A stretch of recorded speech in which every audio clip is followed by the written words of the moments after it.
So yeah, on my study time and during my prayer time, I was reading Mark chapter 15, and I'm going to read verses 16 through 20.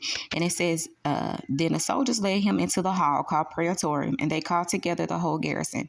And they clothed him with purple, and they twisted a crown of thorns, put it on his head, and began to salute him.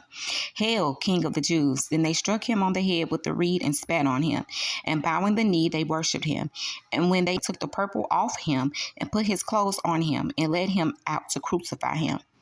So during my prayer time, after reading this, I was like, wow, like every time I read scripture, every time I read like how people, us mere human beings, have the audacity to treat Jesus, the fact that they put their hands on him and he didn't react.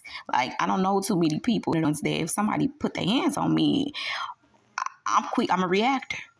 So I got to thinking, like, not only was he humbled, not only did he come to do the will of his Father, to be obedient to God, because Jesus knew like what he was coming to do. He understood his assignment.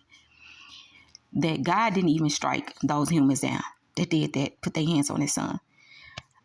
I don't know a parent that love and care for their kids and that protect their kids that would allow their kids to be harmed, especially by their enemies. So that I got to thinking even deeper, like the love of God in that, right? When you read that, just think of the love of God in that the fact that he sent his only begotten son, and how he was treated by mere worthless human beings. Jesus had the power to snap his fingers, and everybody out there that touched him or did mock him ever to strike them down.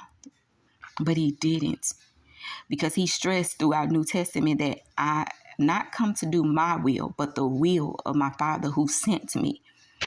So in his obedience, again, that's why I stress when I leave messages, I stress the importance of obedience. There's humility, there's the fruit of the Spirit, love, joy, peace, faithfulness, kindness, gentleness, self-control.